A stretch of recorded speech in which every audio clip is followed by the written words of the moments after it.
Good morning. How's everybody doing? Man, it is good to be with you guys. How many people are done with vacations? Raise your hand if you're done with vacations. I am sorry. That's bad news for you, right? That is not a good thing. But, man, I'm glad you're here with us this morning. If you have a vacation yet to go on, man, I hope it's awesome. We are in the middle of a series called Practical Lessons for Living Life. And I think it's pretty amazing sometimes how God works. I don't know if you guys notice sometimes God's hand weaving through everything that we do. You know, and it's like he knows beforehand whatever is going to happen, and he just kind of blows me away. This week we had, as you guys know, some incredibly horrible news in our town where Mary went to be with Jesus last Sunday. Actually, her brother Shay is in our church. I asked him ahead of time, so if you're thinking, I can't believe he pointed him out, I asked him ahead of time. Shay's a member of our church. His dad, Dan, goes to our church, and it was his sister that passed away last week. And, man, I just want you to know, Shay, we are walking with you, and we love you. And before we go as a church today, I want to pray with you, okay? And, man, I just want to encourage you as a church, this is our opportunity to put our hand and our arm around Shay and just tell him how much we love him. Not to avoid an issue because it's awkward or any of those kind of things. This is the least of times to be awkward. This is a time where I look at you, you're my brother, I love you, man, and I want to walk with you. But here's what's amazing. I think God is so cool sometimes. About 5 weeks ago, we put this series together. This week is on learning to live with disappointment. Isn't that God? Isn't it God that just kind of comes into our life and he knows what we need at the time that we need it? And he's so timely. He's never late. He's never early. He's right there, right at the moment in which we need him. As we learn to look at this idea of what it looks like to live life practically through life that has disappointments. Because let's be honest, we all live in this life. And there is no one in here that is able to clep that class. There's no one able to skip that day. We are all going to face disappointment at some time, somewhere, somehow. And we have got to know how to handle that. One of the things that's blown me away about Shay, just being honest with you, we went and ate breakfast, Thursday morning, Shay? And I was blown away at the depth of that young man as he was walking through this and processing this and talking to God about it and kind of working through his feelings, which is so healthy. And that's what I want to talk to you about today because, man, I'm just here to tell you, everybody has problems. Being a youth pastor for 20 years, I watched some crazy stuff walk in my door. I watched kids' lives fall apart because their parents got divorced. I watched drugs take over their life. I watched girls get pregnant. I watched guys just kind of go off the deep end. But the hardest one that I ever watched was a little boy named Chris Lumbert. He was in Orlando, Florida with me. And Chris was born with cerebral palsy to a mom who passed down a congenital defect to all of her kids that had something to do with their heart, that by the time that Chris Lumbert was 14 years old, both of his brothers had passed away, that by the time he was 18, his mom had died of cancer, that by the time he was 20, his dad was gone from a heart attack. And Chris, with cerebral palsy, was the only one that was left. He had a mild form of cerebral palsy, and here's what Chris decided in his life. Because let's be honest, when you have a life like Chris, it's easy just to kind of tuck your head in the sand, forget about the fact that life exists, and just kind of recluse away and just be who you are. But Chris made a decision in his life that he was not going to let life be the dictator of what happened to him, that he was going to let God define who he was. And Chris is a pastor. He's on staff with student ministry at First Baptist Church Orlando, Florida, because he refuses to look at God as the enemy, and he chooses to know that God has a better story. How about you? Where is disappointment taking you?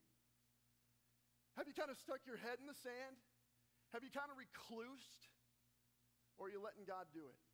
Do you know how to let God do it? Do you know why you're feeling what you feel? Well, here's what I want to do today. I want to take disappointment. I want to take this issue of disappointment. I want to help you understand why you're feeling what you're feeling. I want to help you understand that the emotions you're going through are natural, but they're not okay to stay that way, okay? So let's define something real quick. I was trying to think, how do I define disappointment? And here's what I came up with. Disappointment, though it has many faces, is when my mind's eye doesn't match my reality. Let me say this again. Disappointment occurs in my life when my mind's eye doesn't match reality. Go back to your junior high days. You remember these days, guys, the awkward moments where you had zits all over your face, right? And no hair under your armpits or on your face yet. You remember that, Lanny? Yep. That was like last year. No, I'm just kidding. Lanny's had hair forever. He's like, my first day, you embarrassed me. All right, known each other for years. That was just kind of payback. Anyway, he's like, thanks. But here's the deal. I'm in junior high, right? And in my mind's eye, every woman should love me, right? In your mind's eye, every guy should love you. And as a girl, what do? You start writing on your little notebook hearts with the name of the little girl that you like, right? And you start putting a little mark around it and circling it and sending it to your friends and doing all these different things. And then you go into school one day and you realize what? He doesn't feel the same way. And oh my gosh, my mind's eye doesn't match reality. And what ends up happening? Incredible disappointment. And it goes from junior high all the way through your life. Doesn't this happen sometimes? Think about some of you guys that are in marriages that are hard right now.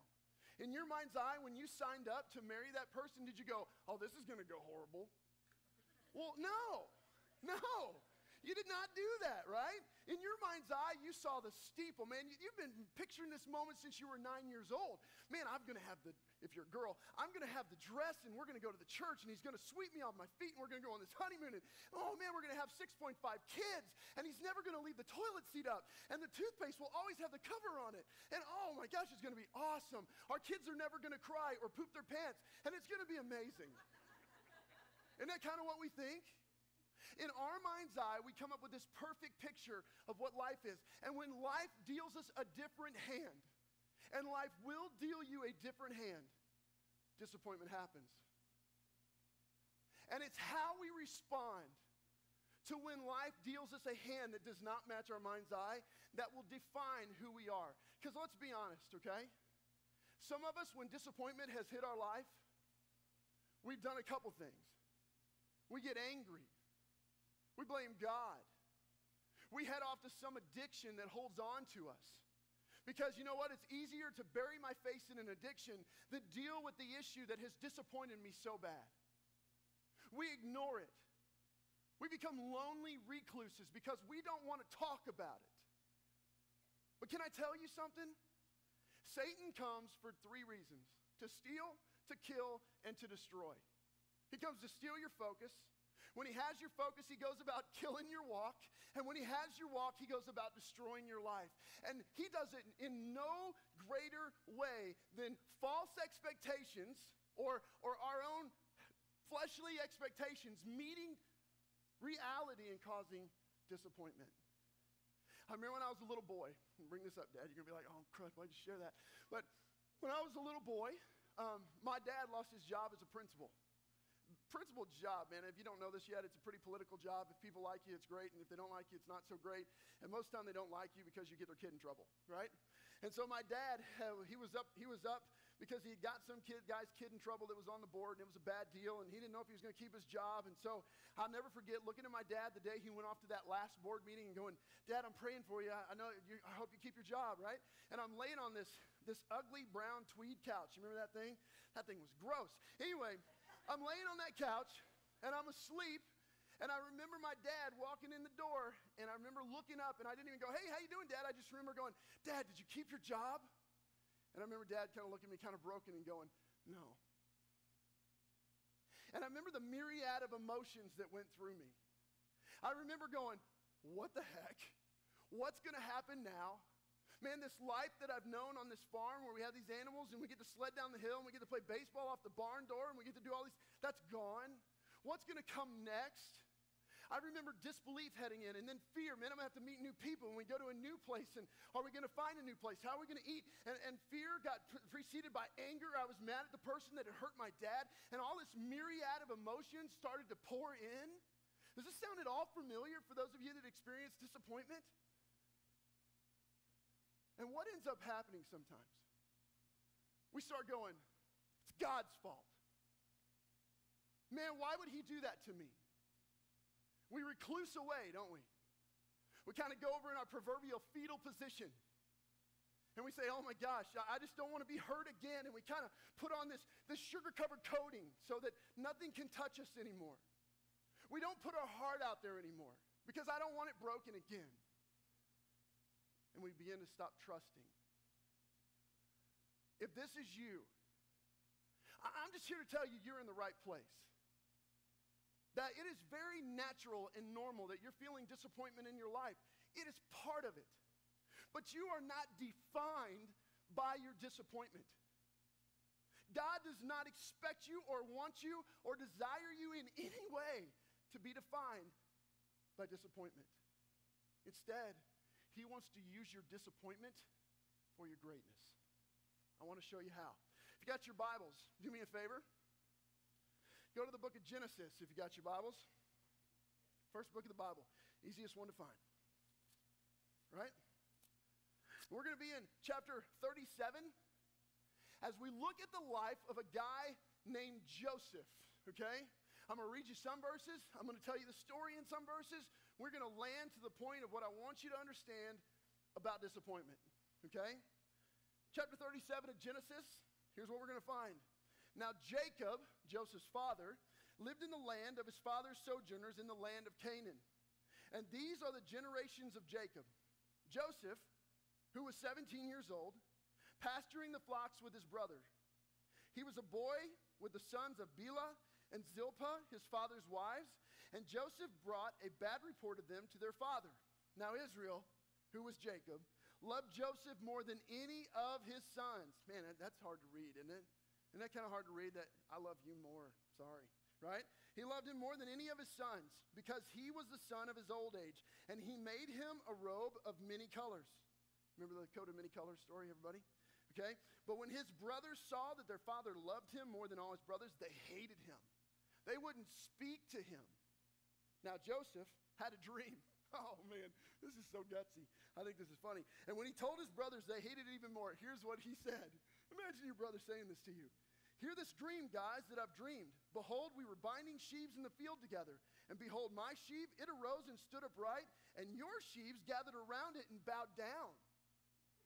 How would that go over in your family? Hey, guys, guess who's going to be the king and who's going to be the loser, right? That's basically what he said, right?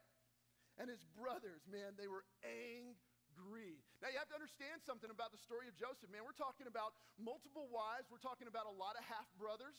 So there wasn't that full-blooded connection there a little bit. And you know, you can have a half-brother or half-sister and have very full-blooded connection, but sometimes that takes a little bit of a separation. In Joseph's life, that created a little bit of separation. So the story goes that Joseph now has been told by his dad, go out in the field and help your brothers. Here we're going to pick it up. Now, they saw him from afar. This is verse 18, if you'll put that up on the screen. Verse 18. They saw him from afar, and before he came near, they conspired against him to kill him. They said to one another, here comes this dreamer. Come on, let's kill him. Let's throw him into one of the pits. And then we will say that a fierce animal has devoured him, and we'll see what will become of his dreams then. But when Reuben heard it, he rescued him out of their hands, saying, let's not take his life. And Reuben said to them, shed no blood, throw him into this pit here in the wilderness, but do not lay a hand on him, that someone might rescue him out of their, I'm sorry, I'm having a hard time reading today. Hooked on phonics didn't work for me. That he might rescue him out of their sight, out of their hand, to restore him to his father. So when Joseph came to his brothers, they stripped him of his robe, the robe of many colors that he wore. They took him and threw him in the pit. The pit was empty, and there wasn't any water in it. So here we go. Want to talk about disappointment? How about being Joseph, who is loved by dad more than everybody else, and he lets everybody know it? And Joseph has this dream that, man, there's going to be a day that I'm the big daddy, and you're not the big daddy, right? And he's walking around so proud, so happy of himself, and his brothers at the same time are ready to give him the greatest disappointment of his life. They grab him. They apprehend him. They steal his robe that he loved so much, that his dad that loved him so much gave him. They chuck him in a pit. And in a desire not to kill him, they sell him into slavery. Now, here's what I know about Joseph. I can read this entire story, and I find some truths out. That number one, we're going to find that Joseph never blamed God. We're going to find that even that he didn't blame God, he trusted that God had a greater plan. He took a hard look at what God wanted to do with him, and he prevailed against disappointment because he leaned into who God was in his life. All right? Let's look at that first one. The first one it says is that he did not blame God for the bad things that happened in his life. Let me ask you a question. You ever been disappointed by God before? Or in your estimation, disappointed by God? God, why would you allow this to happen in my life right now?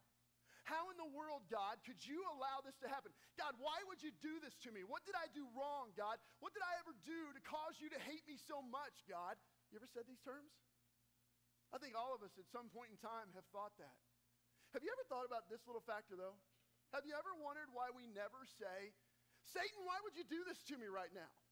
Why would you cause so much grief in my life? Why would you go about trying to hurt me like you do? How come we never blame Satan?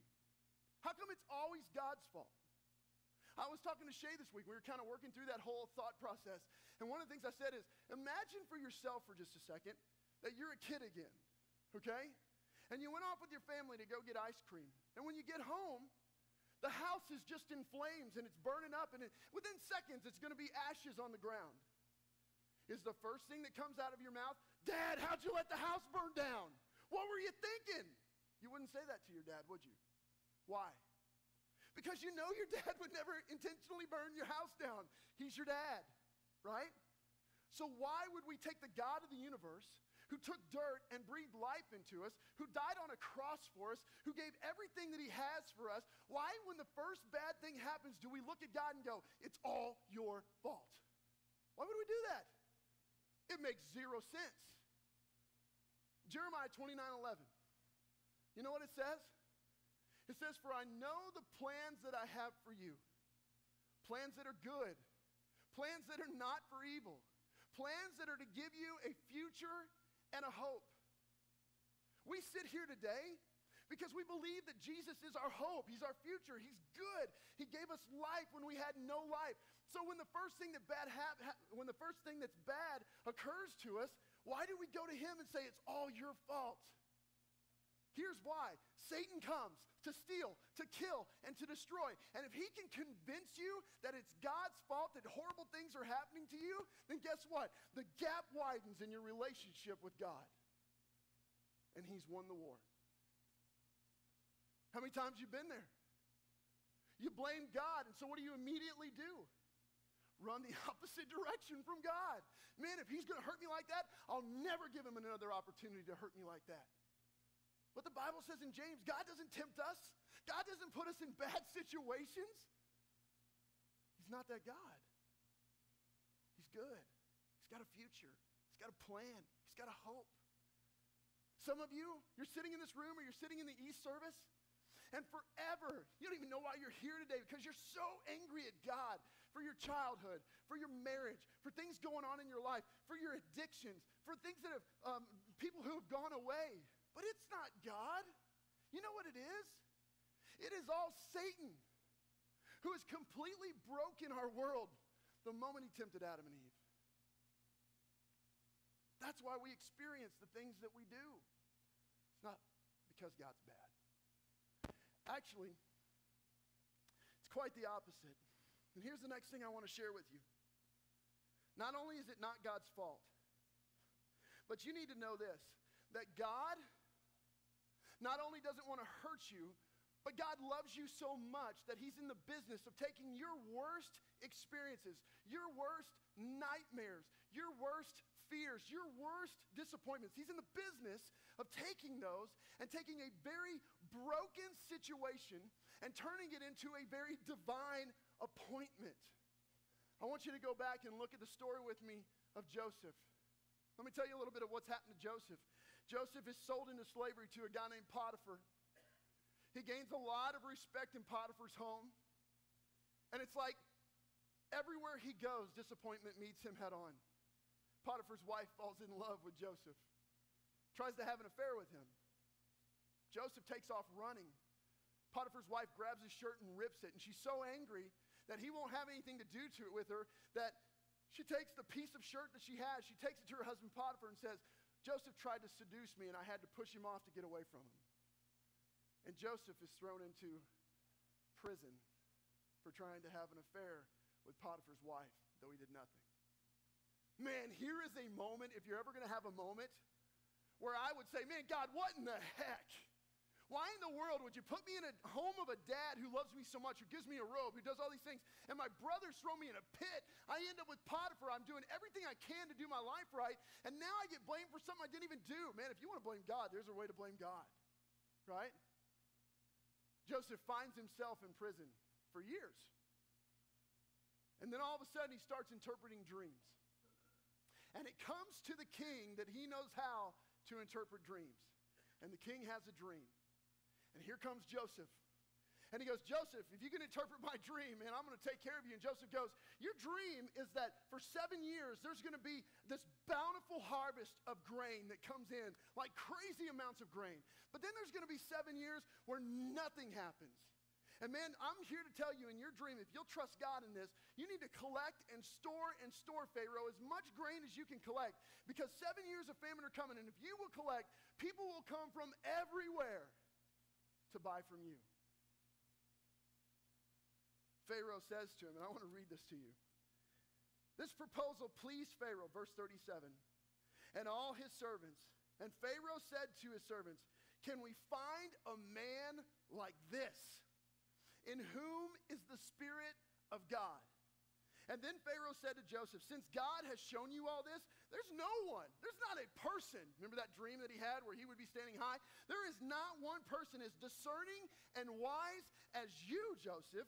You shall be over my house, and all my people shall order themselves by your command.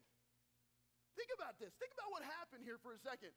Easily an opportunity for Joseph to go, God, I hate you. Why would you ever do anything for me? I don't want you to touch me again. I don't want you to be a part of my life again. I just want you gone. But Joseph didn't do that.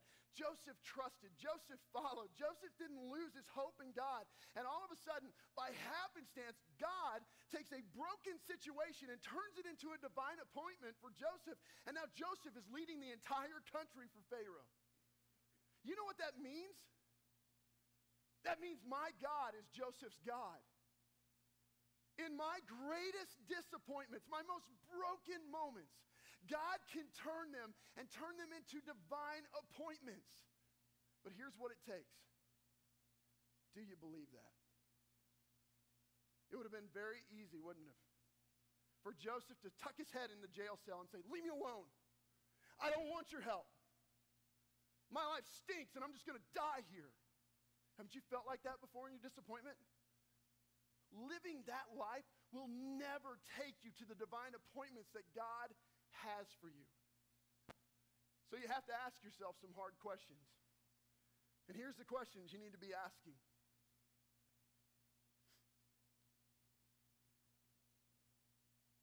Why am I here? What has me in this situation? Is it just life? Or did I get myself here? Because sometimes, let's be honest, disappointments are because we chose the choices that led to the disappointments. Have I dealt with the disappointments to the point where I can trust God again? What emotions are stopping me from God doing a divine appointment in my life? Am I continuing in my own disappointment? Am I just wallowing in my disappointment? Am I full of pity? Am I complaining all the time? Is it everyone else's fault but my own? Could I use my disappointment for others? You know, the thing so cool about Joseph is that in the middle of his darkest moment, he changed an entire nation. He saved Pharaoh's nation. He didn't have to. What is God saying through my disappointment? I want to show you some things. Some people who never let disappointment get them down. You ready? Albert Einstein failed his entrance exam. Albert Einstein. We are not Albert Einstein. Walt Disney was fired from his first media job. That was a dummy that did that, huh? Michael Jordan was cut his sophomore year from the varsity basketball team. How would you like to be the basketball coach that made that decision? The best basketball player ever played in the universe. He was cut from his varsity basketball team. Why? Because we all have disappointments in our life. But if I know that God is good, I know that God has my best, if I know that God will take my greatest disappointment and turn it into my most divine appointment, and I can trust that, then I have set myself free for God to go to work. Some of you have not set yourself free for God to go to work. You are holding on to every resentment of every disappointment that you've ever had, and it has got you captive. It has chains around your ankles and chains around your wrists, and it has stopped you in your tracks from moving forward. It doesn't have to. You got to choose intentionally to not allow disappointments to rule you. I think it's funny. I was up finishing my sermon today, and God gave me the greatest illustration. I was watching the news at 5 a.m., and they had a story of a guy named John Spinello on there. Anybody know who John Spinello? Anybody see that same thing? You can't sleep either? John Spinello, when he was 18 years old, created the game Operation. You know what I'm talking about? Where you stick the little thing in. You know what I'm talking about? And he was kind of this guy that was kind of a goofy, funny, kind of twisted dude. And he had created Operation at first to where if your kid did touch the sides, it would actually give them a pretty good shock. I'm not lying. And he thought that was just the coolest thing to jack with kids like that. So he goes into a toy maker. Like the head toy maker at the time was Mr. Glass of, I can't remember what the company was, but he walked into Mr. Glass's office and he goes, I have a prototype of a game I'd like you to consider. And he lays it on Mr. Davis's desk, or Mr. Glass's desk, and Mr. Glass goes, what the heck is that? And he goes, well, you take the tongs and you try to pull something out, and it's like an operation. You're giving an operation. And Mr. Glass touches it, and it shocks him really good. He throws the pin down, and he goes, oh my gosh, this is the most amazing game I've ever seen. I want it. And he looks at Mr. Spinello, and he goes, if you will sell it to me right now, I will give you $500. And as soon as you graduate college, you got a job. The greatest disappointment of John Spinello's life was that he put his hand out and he shook Mr. Glass's hand. And John Spinello sold the game of Operation for $500 and a promise that never came about. Now, want to talk about disappointment?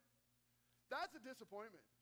How would you like to go around going, hey, I made the game Operation? You did? You must be a millionaire. No, I made $500.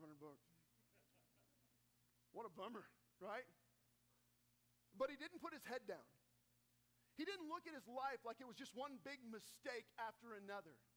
He trusted that God had a greater plan for his life. And you know what the coolest thing he said? Here's what he said I thought was the neatest thing about his story. He goes, you would not believe how many kids wrote me a letter in the future days that said, I became a surgeon because of you. I went into medicine because of you. You gave me a passion because you made that game to help people. And God took his greatest disappointment and showed him, man, I've got a divine plan for your life. John Spinello now spends his days going around. He's making a documentary of the Operation game.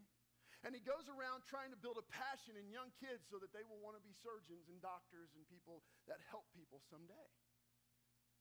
God takes our greatest disappointments and he makes them our most divine appointments. Do you believe that? Can you really swallow that in your heart? Man, teenagers, let me talk to you for just a second. Growing up a principal's kid, one of the hardest things that I ever had to do, you want to talk about a lonely life? Woo-hoo! Man, they egged our house, they blew up our mailbox. What else did they do to you?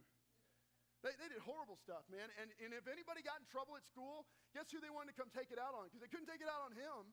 So they came up to me, you know what your dad did to me today? I mean, that was all the time, right?